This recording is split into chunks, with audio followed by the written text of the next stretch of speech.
My name is Richard Anderson. I'm a chaplain with Hospice in McDowell County. Today we're here to interview Mr. Carl Wolfe.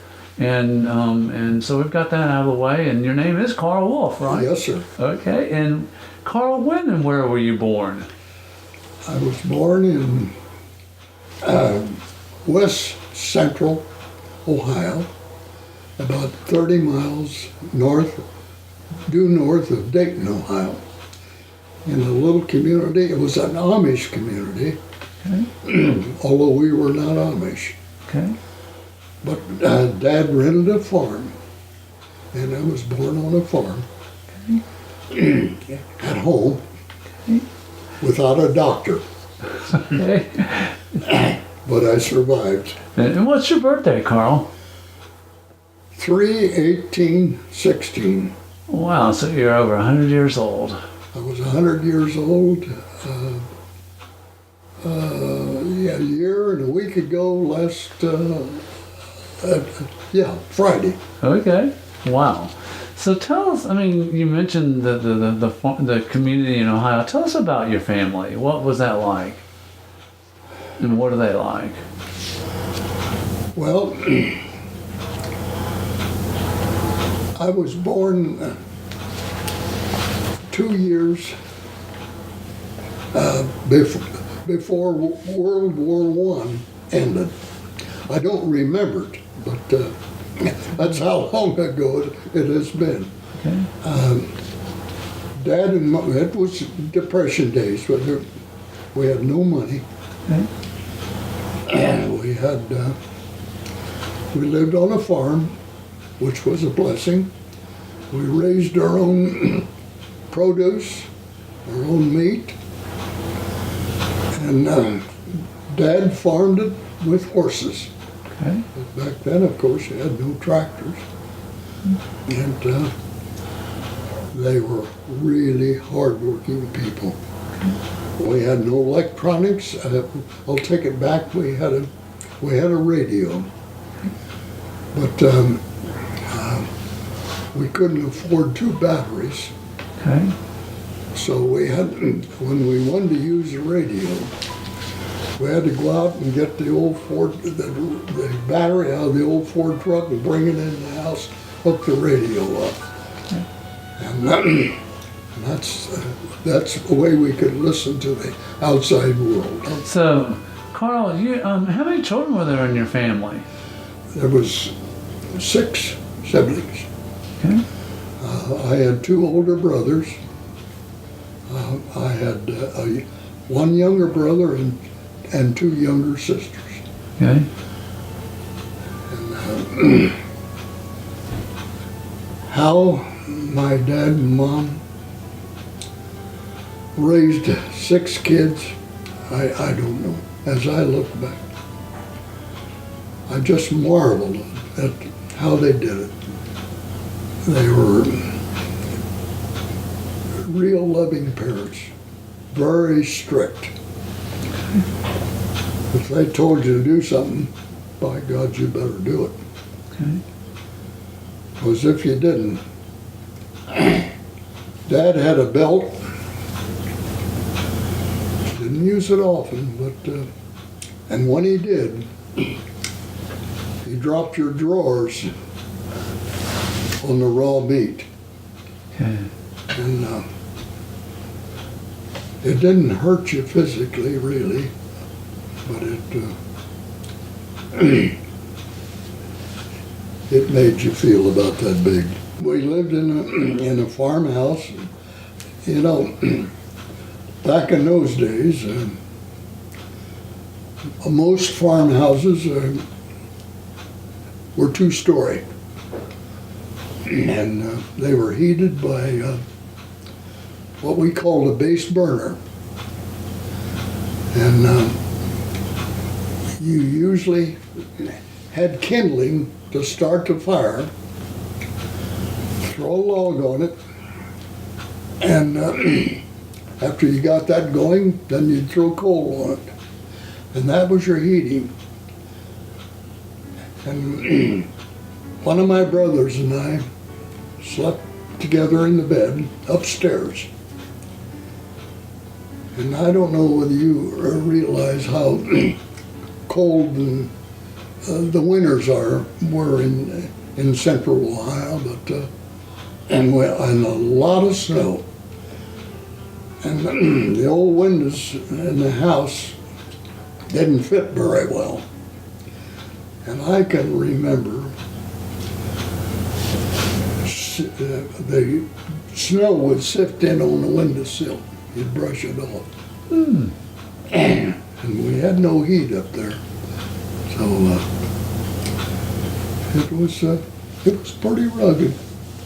And we had no inside plumbing.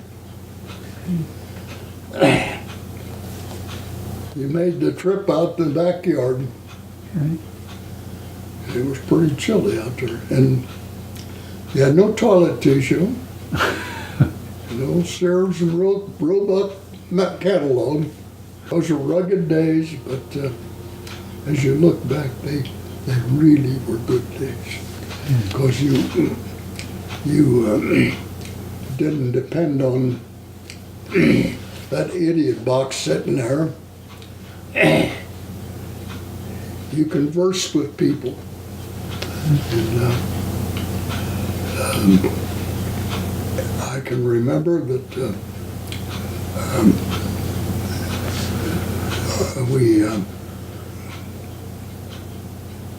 we worked 6 days a week. Sunday was God's day. And we all went to church. Where did you go to church, Carl? We went to church in a little town called, I grew up near Pleasant Hill, Ohio. Okay. I went to church, we were brethren, Church of the Brethren. And the ladies wore the caps. And other than that, as I recall, the religion was very similar to the Baptists. And my one sister and I, she was 16 months younger than I, we were both baptized at the same time in that church. In a container, they opened a lid, a container just in front of the pew, and we were immersed there in water. And I can't recall exactly our age, but I would say around 11 and 12 or 12 and 13. Okay. And we, as I said, we didn't work on Sunday except in one thing we did. We had, usually we kept 6 to 8 dairy cattle for our own use. We drank whole milk, but we had a cream separator. And we would, with a crank, we'd separate the cream from the milk. And that was, after you got done with that, that milk was mighty thin, but we didn't throw it away because we had hogs and swine, and we would slop, what they called slop the hogs. But on a Saturday night, we would take that cream into the little, what they call a creamery. And almost every little community had a creamery. And we would sell that cream to get money to buy the staples, you know, like sugar, flour. Because Mother baked baked the bread. And as I said, we had our own meat. And also, and every Saturday night, each one of us would get a nickel for an ice cream cone. And that was our what do you call it, pay? That's what we got. I can also remember the shoe soles would wear out. We'd cut cardboard and put in there. Because, as I said, we had no money. Okay. There were very lean times, believe me. But and every Sunday after church, here would come the cousins, the uncles, the aunts, you know, not all of them at one time. We would trade back and forth, and for Sunday dinner. And that's what I said. At that particular time, people interacted together. And that's lost today, in my opinion. Carl, when did you start working? What was your first job like? And Well, I was in school, high school, and I got a job. We had a farmer lived down the road, maybe a couple of miles away, I don't know. And he fed Hereford cattle. They were young cattle, and we'd feed them out and get them ready for the market. And I got a job with him. Again, you couldn't find a job, but I got that job and feeding those cattle. You fed them twice a day. And you know, those cattle ate just as much on Sunday as they did any other day of the week. But this farmer also contracted with farmers around different places, and he would buy corn from them, corn on the cob, and he had an old Chevrolet truck, and it was my job to go around and get that corn. And to put it in the truck, you didn't have a loader. Your loader was a shovel. You shoveled it in the truck, and you took it back to the barn. And he had a grinder. And you mixed your own feed. And you'd grind up the corn. And then it was my job to go into to Pickle, Ohio, which was probably 6 miles away or so, and pick up the supplements to mix with the corn. And that was the feed, and then I would feed the cattle. I'd go out in the lot and pour it in the bin. And twice a day, 7 days a week. And I got $1 a day. Excepting for Sunday, he gave me a bonus, 50 cents. So I got $7.50 a day. okay. But I was kind of ambitious at that time. So there was a local garage run by two men, two brothers. And at that time, they called them filling stations. You had a couple of pumps out in front, and they had a garage in the back. They did all kinds of repair work and body work and everything. And it was my job, after I got done feeding the cattle in the evening, I'd run home, clean up, change to a clean shirt or whatever, and go into that garage and man the pumps. And I can't remember, but I think we closed at 8 or 9 in the evening. Okay. And after it closed, then it was my job to clean up the garage and get it, sweep the garage out and put the tools away and get it ready so that for them when they opened up the next morning. And I got a few bucks. I don't remember how much, but it wasn't a whole lot. I got a few bucks for that. Okay. And, So how did you get back and forth to work? And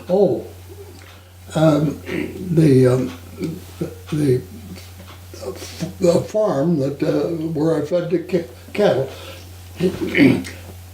I got an old Chevrolet. God only knows how old it was, and wouldn't hardly run, but he was pretty handy, and he kept that vehicle running for me, and that was my transportation to and from work. okay. So Carl, you finished high school, and Yes, sir. where did you go to work after you finished high school? My brother, next older than I, was a salesman for Sunoco, Sun Oil Company. And through him, he got me a job working in a filling station in the heart of the colored section in Dayton, Ohio. And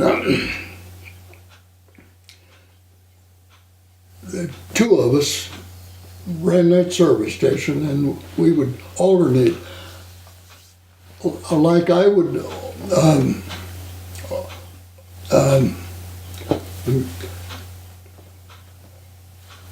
open in the morning, close at night. Next day, open it up and work till noon, and then he would come on and then we'd alternate. Okay.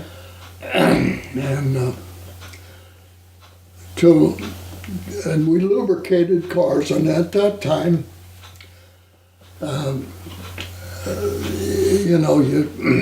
you had the old lube gun, and we didn't have a lift, a hoist. We had a pit, Okay. and every automobile had jerk fittings, and you had to lubricate every one of them. And about the time you was down the pit lubricating a car, somebody'd pull up the pumps.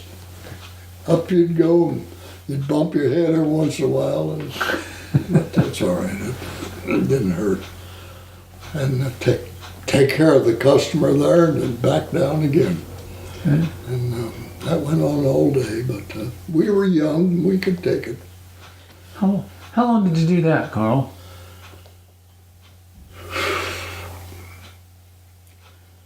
Probably a couple of years, I don't know. Okay. Maybe, I'd say 2 or 3 years. Okay. At that particular time, Sunoco was pushing westward. And they built a brand new service station at West Alexandria, Ohio, which is 30 miles towards the Indiana border from Dayton. It's a little German community, and through my brother, I leased that station. Opened it in the morning at 6 o'clock, closed at night at 9.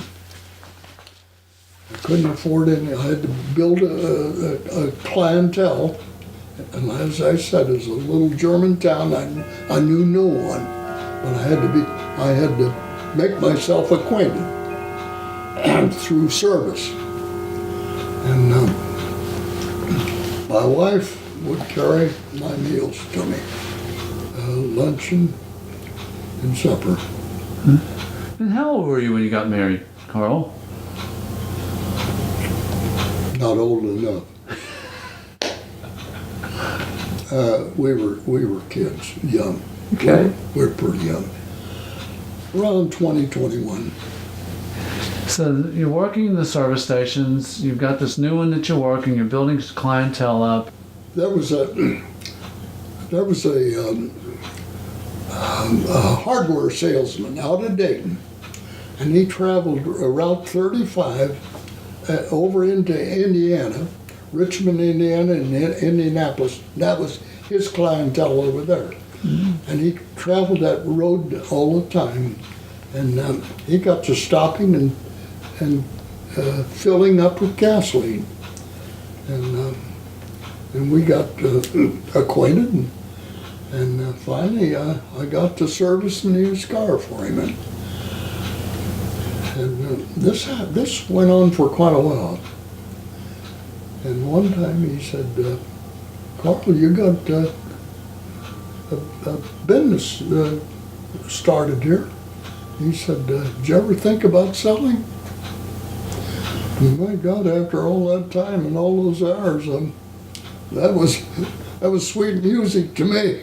I'd almost give him that station, but anyway, wound up, I sold it to him. We made a deal, and he took over. And we moved back to little town of Pleasant Hill, where I went to school, knew everybody, and at the central port, Pleasant Hill is just a little town, 700 population at that time. It might be 699 now today, but okay. It hadn't grown up in it. But anyway, there was a building, a grocery store, and in front of the grocery store, there was a one bay service station, and that had a lift, a hoist, and there was two fellas. They had a nice business going, but they were friends, but they operated that service station, and they got to squabbling, and they had a falling out, and I had gone back there and had no job at that time. Now, I hadn't been back there very long, but anyway, they knew I was in town, so they approached me and said, Carl, would you be interested in coming in and we inventory everything and turn the operation over to you, and we'll go on about our way and see if we can settle our differences. No lease or anything, but you just take it over and see how it goes. And I said, yeah, I'd do that. That was the Sinclair station. Okay. So I took over, and my younger brother, I hired him and to help me out. And we operated that station for some time. I don't know, maybe a year, I don't know. But anyway, the old branch manager of Sinclair, I'm getting ahead of my story a little bit. I had a friend that worked for Sinclair. He had a route and drove a truck and delivered. And he tipped me off that he's going to quit and start. He was going to start a little Chevrolet agency and garage. in an adjacent town. So, and the old branch manager, Sinclair, came over, and he said, Carl, we're going to have an opening here. Would you be interested in, oh yeah, the fellows, the two operators had made up and decided to take the station back. So that put me out of work again. But the old branch manager said, would you be interested? What kind of a job? And he said, tank truck salesman. Well, what does that consist of? They gave me an old Ford truck. I think it held 700 gallons. It had compartments, and it had gasoline.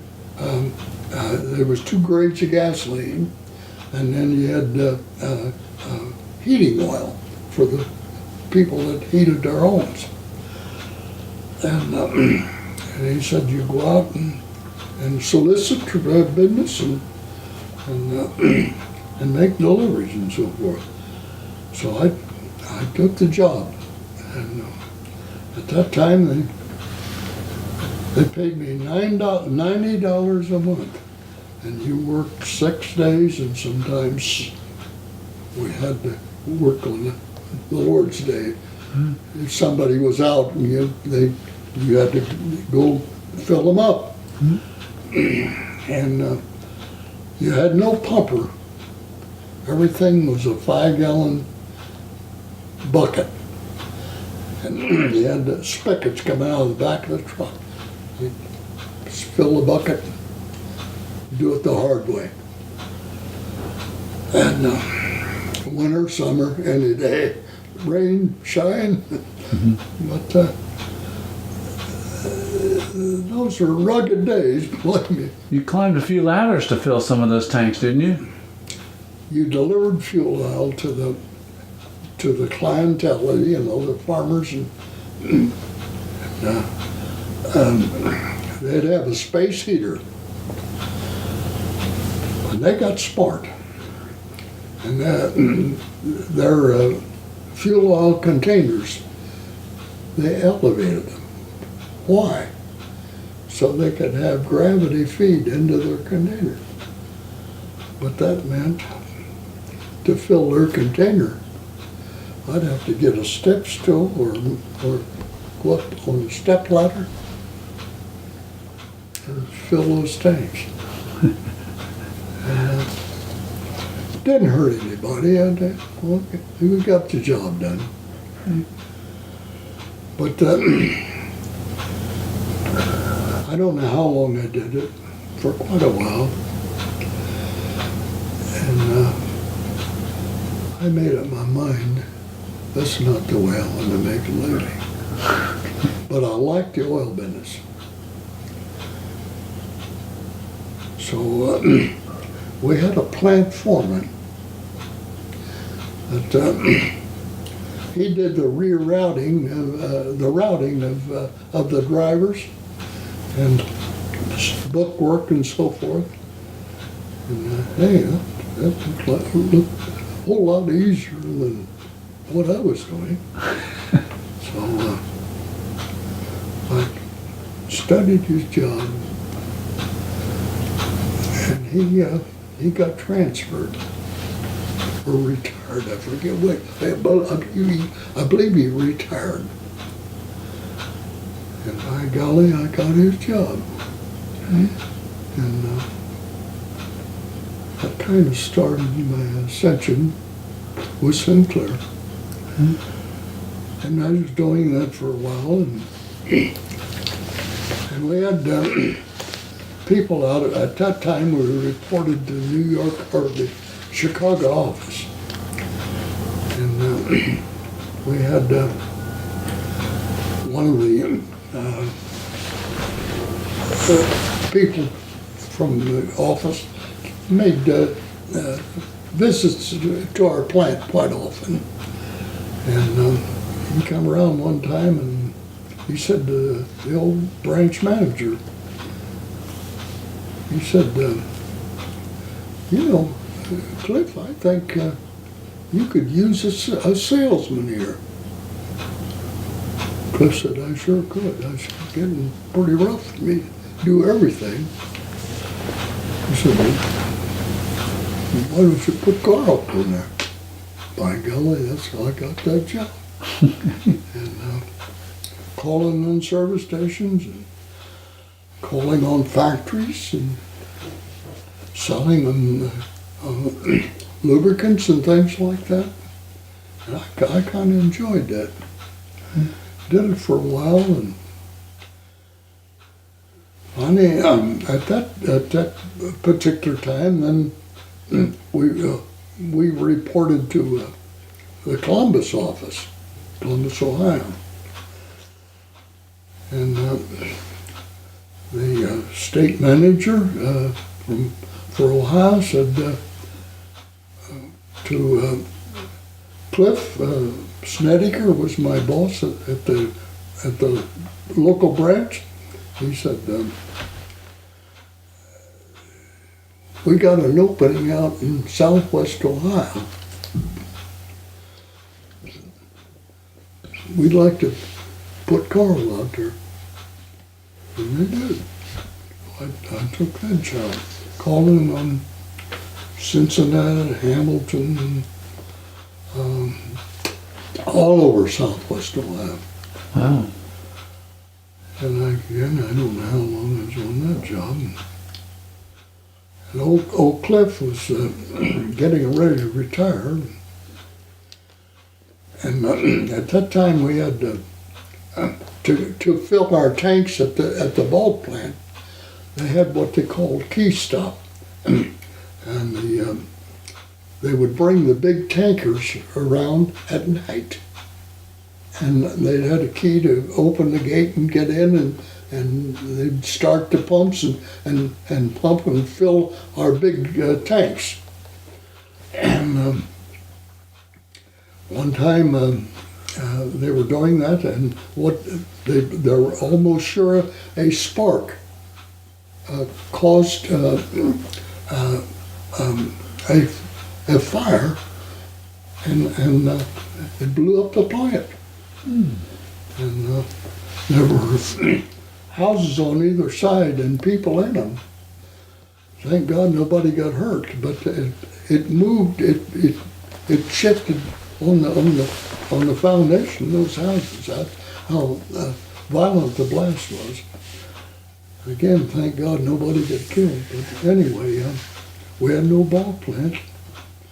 Yet we had all this business, and we had what they called commission drivers. They owned their own rolling stock, and they worked on a commission, and they had their own routes.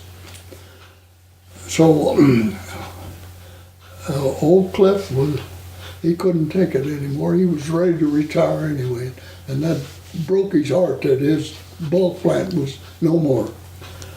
So he retired, and they said, well, Cliff, who you want to replace you?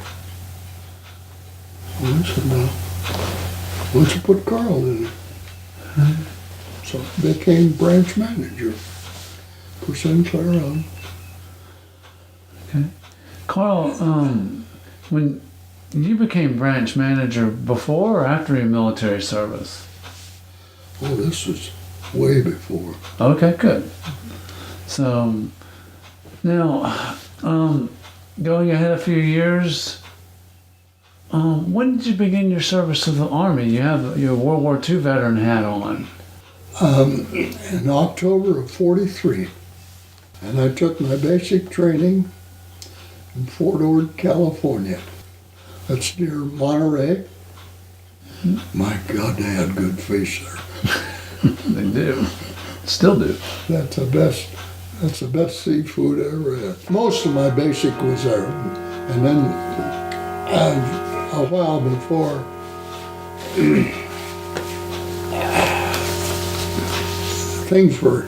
the war was getting pretty heated. And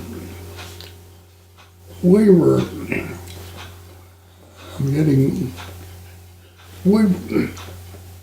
were slated and loaded up our equipment and everything, loaded to go to Europe, Germany. Okay.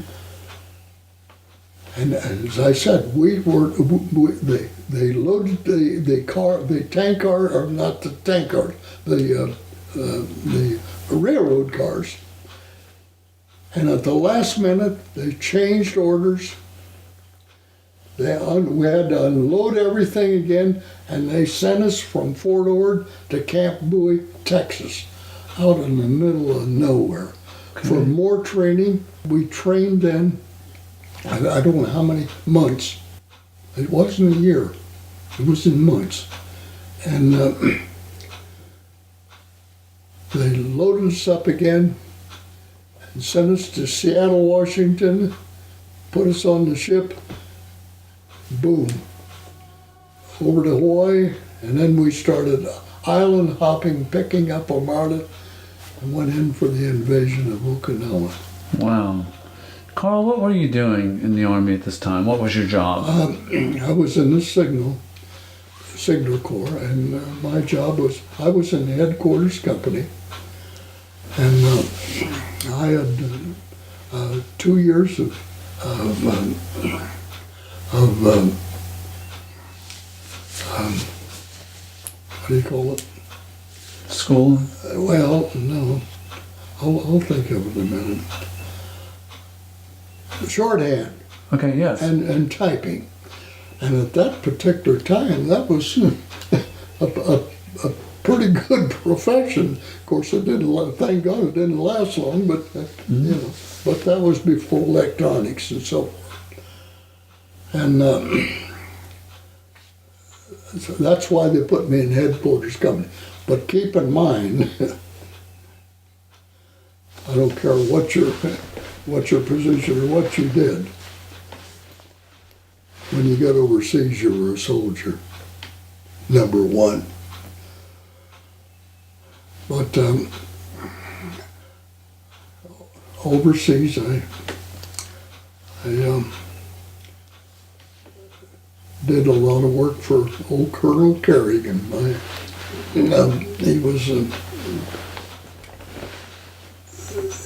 He was the chief of our battalion, and we were assigned to the 10th Army for that invasion. And we were also assigned, when we invaded, we were attached to the 6th Marine Division. The 6th Marine Division went ahead of us, and cleared out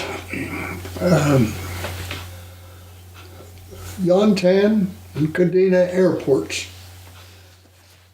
And it was our job then to establish and maintain communications between the two airports. And also there was a little island right off the coast of Okinawa. I can't remember the name of that island, don't make it difference.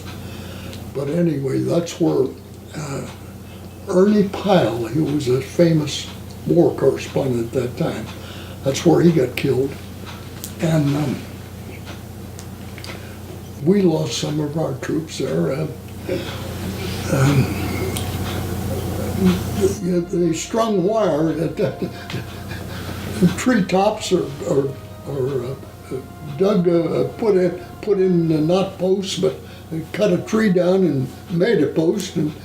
But anyway, they strung the wire and they'd get picked off by sniper fire. And we also lost our commanding general of the 10th Army on Okinawa with sniper fire, General Bruckner. And so you were under fire constantly, Carl, well, from the Japanese snipers and everybody else. You watched yourself pretty closely when you walked out, I'll tell you. Okay. I was telling you about being attached to the 6th Marine Division for that invasion. it was also their job to clean out the caves and make sure they were ready and nobody in there, because that's where we stayed for a while. How long were you in Okinawa, Carl? 90 some days, and I can't remember the exact number, but over 3 months. Wow. So after Okinawa, you leave and you go where? Okay, from Okinawa, they sent us to Leyte in the Philippines for what they call R&R, rest and recuperation, and training. We started training for the invasion of Japan. And while we were training for the invasion, they dropped the big bomb at Hiroshima, and Japan surrendered. And soon after they surrendered, they loaded us and sent us to Sapporo, the northernmost island of Hokkaido, and the town of the big city of Sapporo, Japan. And we were the first American troops to land in Sapporo. What were you expecting when you hit Sapporo, Carl? What were your expectations? We had no idea. But we were met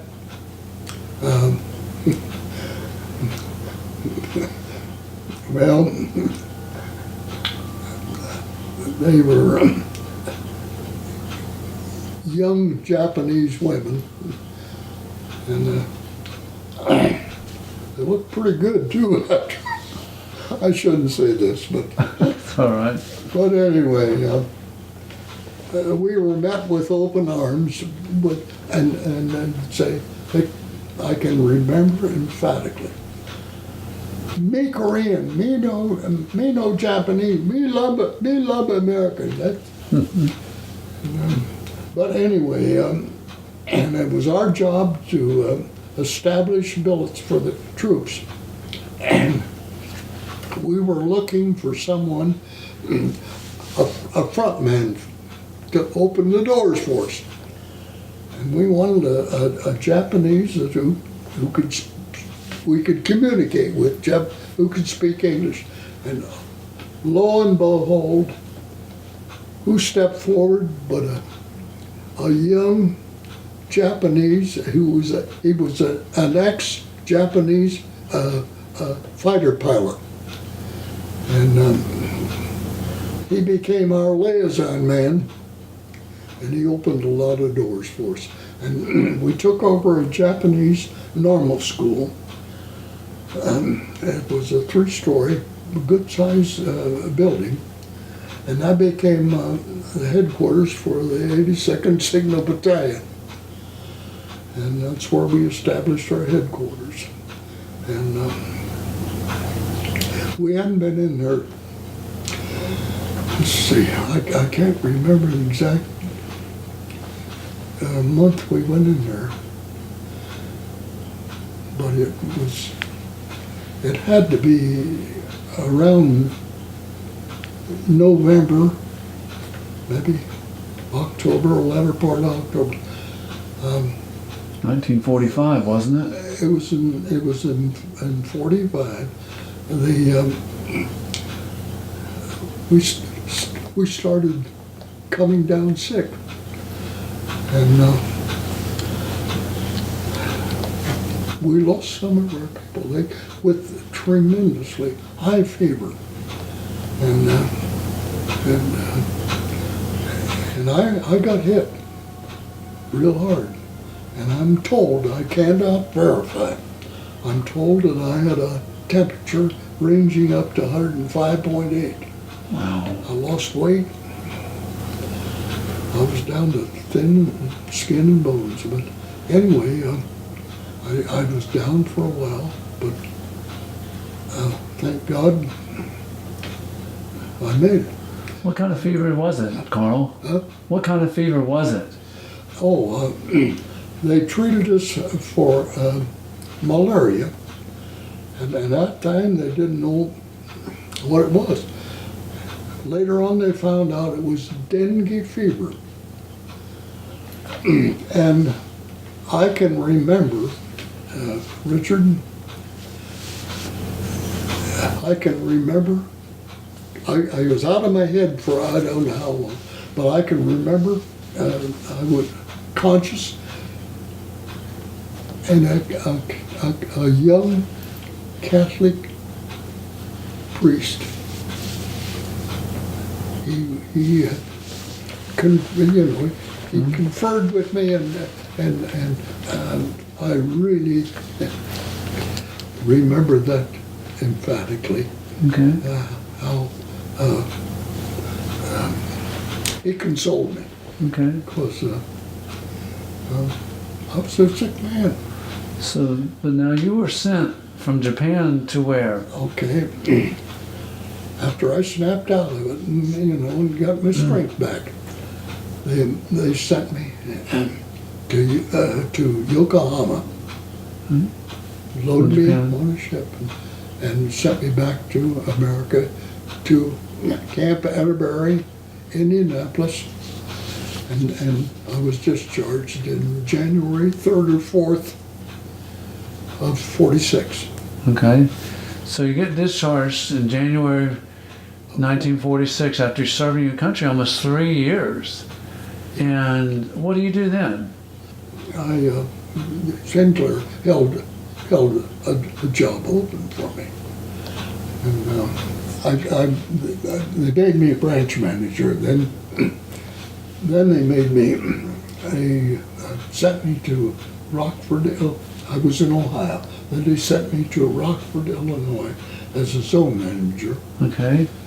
And there was 3 zones in the state of Illinois at that time. I was in charge of the northern zone, and then they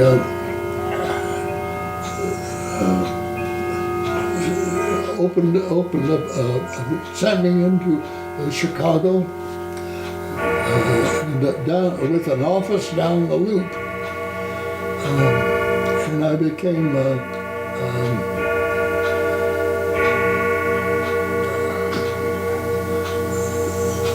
retail sales manager for all of Illinois, Wisconsin, Upper Michigan, and I had that job for a while. Okay. And then they made me assistant state manager Okay. of Illinois, and I was on that job for a while, not too long, and the state manager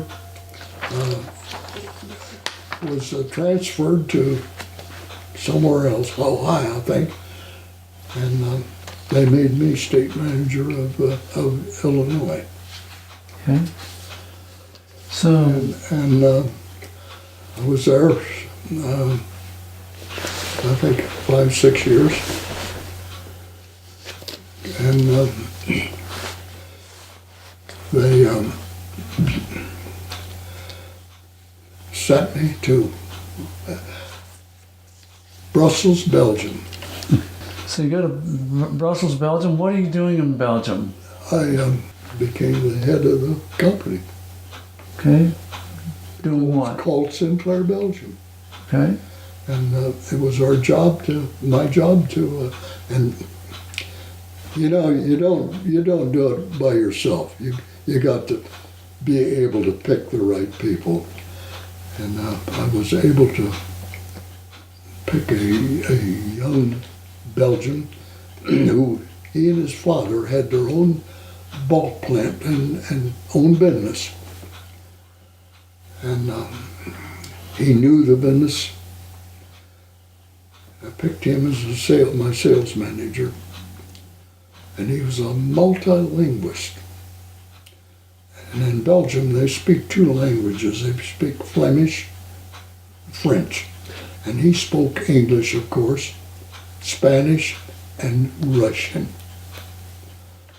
And it was our job to acquire distributors. We built a new terminal up in Zeebrugge, up on the North Sea, at Zeebrugge, Belgium, up in the corner near Holland.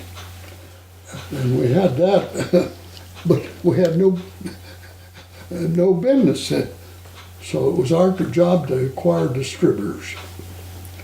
And we went to work on that. And he and I called on competitors all over the country. And I'm going to have to brag a little bit.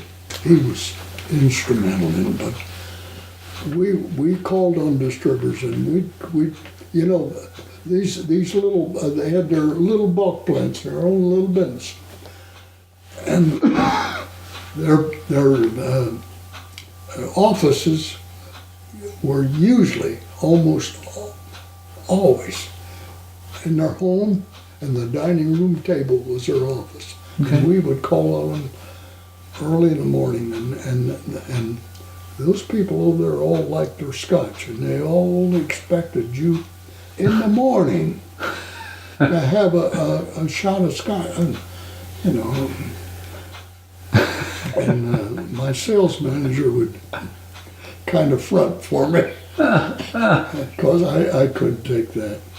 But anyway, when I said I'm going to brag a little bit, when we left Belgium, we had 72 distributorships. Wow. We had a going company, believe me, And, a vibrant company. and you started it from the ground up, from ground zero. That's right. There wasn't even a retail Sinclair pump when we Goodness. started. And So how many people did you have working for I you? worked my fanny off, Okay. day and night. How many folks were working for you when you left Belgium, Carl? Oh my God.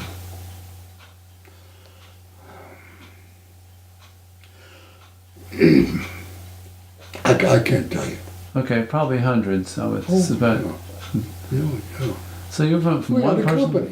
You went from one person to hundreds. That's amazing. Carl, when you all would buy a new distributorship, you talked to me about how you did marketing. The first thing you did was painting everything. Oh, Could you talk to the camera just a little bit about that? we would acquire these distributorships, and up to 72, it was a pretty even break. Branded, and that meant they were operating under our name and our colors and our brand and logo and everything. So what we would what we would do, we got two painters, different parts of the country, one here and one over here, and because as soon as we acquired them, we would call on that painting company. Hey, you go over here and paint their bulk plant, their rolling stock, their service stations and everything. And immediately, all of a sudden, here's Sinclair. And without any advertising or anything, other than the paint job. Okay. And that's the way we got started. Okay. And it was quite interesting. And we would acquire these distributorships, and we'd open up a service station in their territory, and we'd have a grand opening. We'd put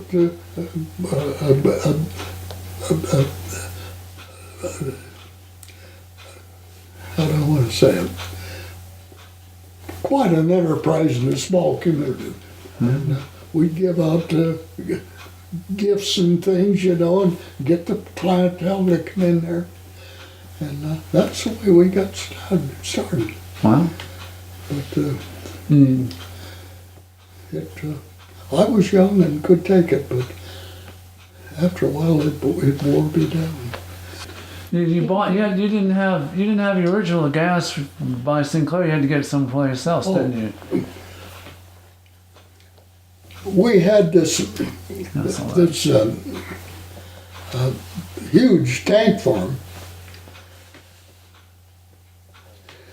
but as we got rolling, the company had two big ocean tankers, and we would get our Sinclair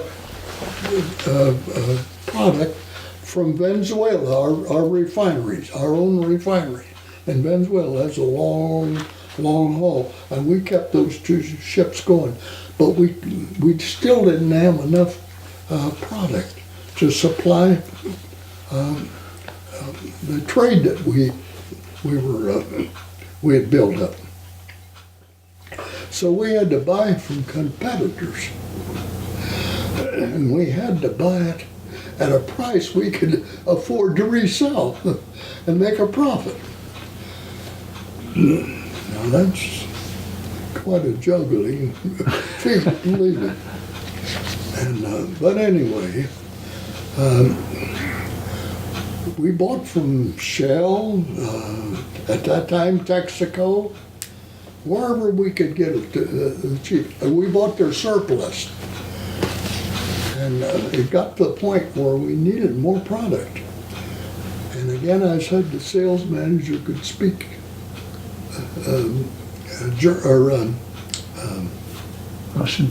Russian. So we bought a lot of product from Russia. And it was quite a feat, believe me. Oh gosh. But finally, my health had just deteriorated to the point where I had a breakdown. Okay. And the company sent the company doctor over. I was in the hospital over there. The company doctor came over and conferred with the Belgian doctors. And he said, "Carl, do you want to live?" "I'd like to. Got some unfinished business." He said, "Work out a deal with the company, a separation." And that's what I did. How old were you when you did this? 50. 50. What kind of separation did you work out, Carl, with the company? I worked on a pension. Okay. And not a huge pension, but got a pension. And they took care of all my medical. Right. And here I am. Okay, so when you left Sinclair in Belgium, you went where? The company doctor said go to a warm climate. So Barbara and I went to Fort Myers Beach. There was a brand new mobile home park starting. It's a small park owned by an individual. Beautiful park. And we bought a nice mobile home and set it up, but we knew that's not permanent. So we started looking around and to find a home. And we went out to east of Fort Myers on the Caloosahatchee River. We found a nice home that had been neglected. It was owned by a widow from Indiana, and she had lost her husband over 2 years prior to that, and there was a home right on the river, close to that church, and it was all grown up, in Florida, my golly, it was a jungle, and it needed all kinds of work, painting, and so Barbara and I bought that home, and we went to work on it, and we really fixed it up nicely. Wow. And we lived there 36 years. And after I retired there, and I played golf, and I got so bored. I got my health back. I got so bored. I got to do something. So I made friends with a couple. Originally, they were from Ohio, and he was a contractor and built homes, and his wife had her own realtor office, and we made acquaintances with them, made friends with them, and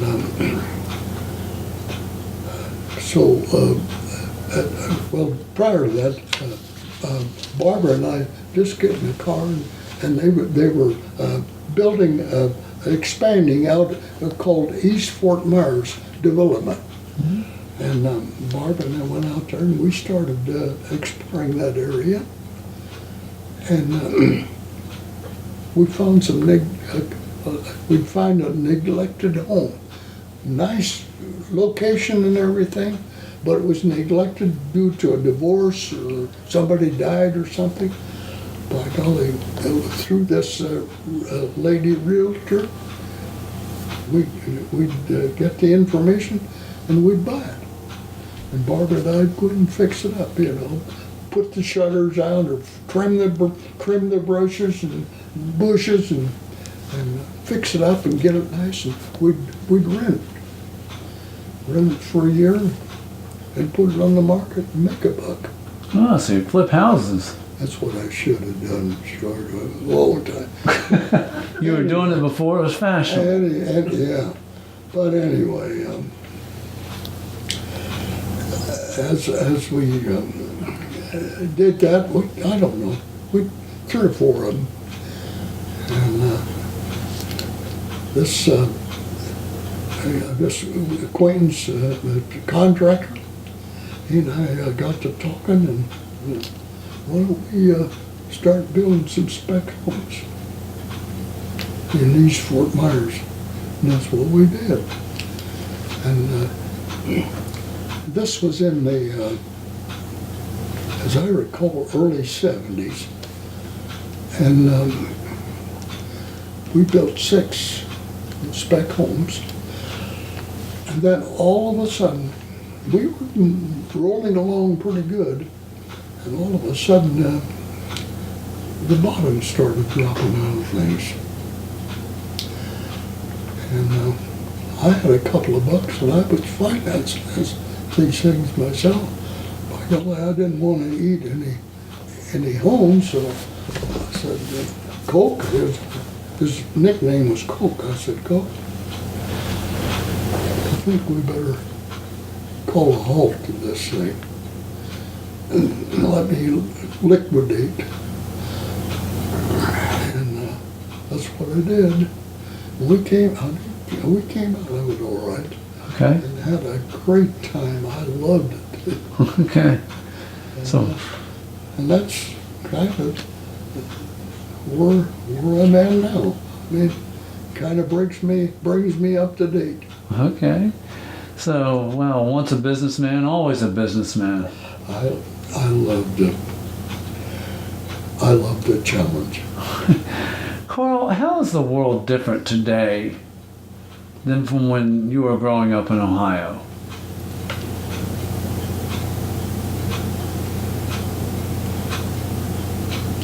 Oh my God, what a change.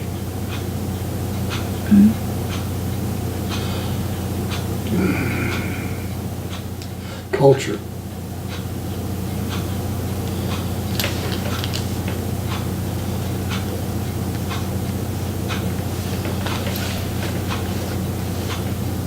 We've lost our anchor.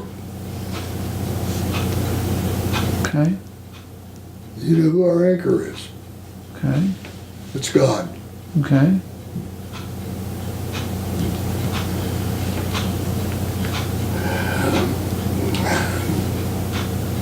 You know,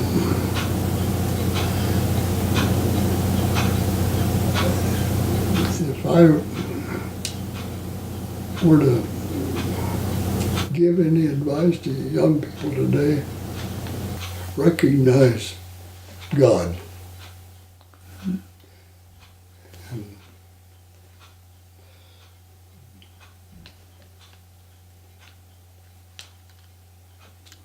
And love and make sure that you know that He's the supreme being and He calls all the shots. And all you do is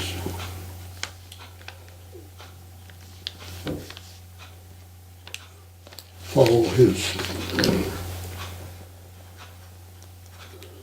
I don't know how to put it. He's supreme. Well, He's the supreme being, there's no question. Just, if you don't believe me, look around and see what He has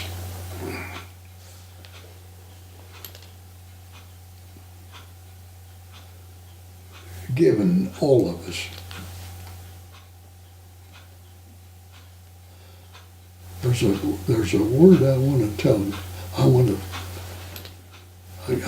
My mind is wobbly right now, but there's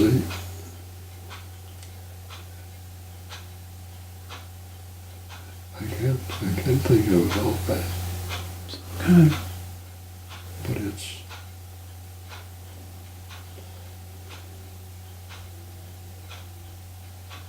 let's see. See if I ever made any notes. Yeah. There's a name. Young people today, attitude. How so? What do you mean? I just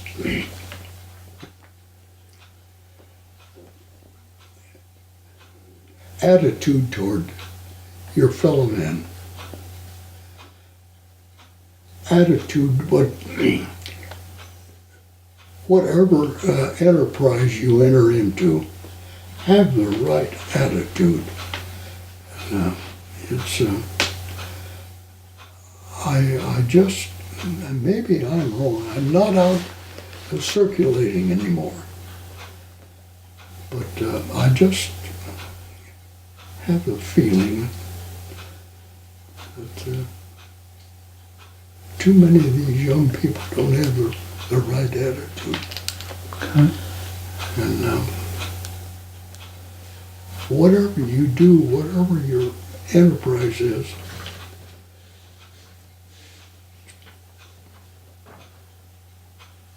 ask the good Lord to be with you and help you be the best you know what to do and how to do it. Okay. And really, another thing that I think they need, and I'm sure there's a most of them are good, but we need a good work ethic. And if you're supposed to go to work at 8 o'clock in the morning, don't show up at 3 minutes after, 5 minutes after 8. Be there. And if you're supposed to leave at 3 o'clock in the afternoon, work right up to the bill. And if there's still maybe the job isn't quite done, just to a few minutes or hour or so, complete the job. So that you can start the next morning with a clean slate. And it'll pay dividends, believe me. And that's where I say attitude is so important. Okay. The right attitude towards your superiors, the people that you are associated with. I don't know how else to say it. Wow. That's my that's what I would talk to young people today. Excellent. And there's a lot of good people, believe me, young people, but there's also way too many of them that don't have the right attitude. And I think it's showing up in what is happening to our country today. Okay. All right.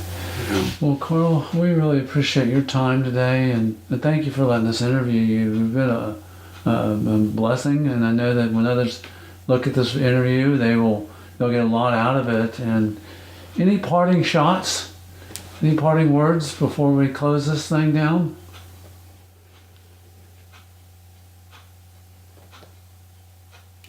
Well, I want to thank all of you. My golly. This is quite a thrill for me. Well, thank you.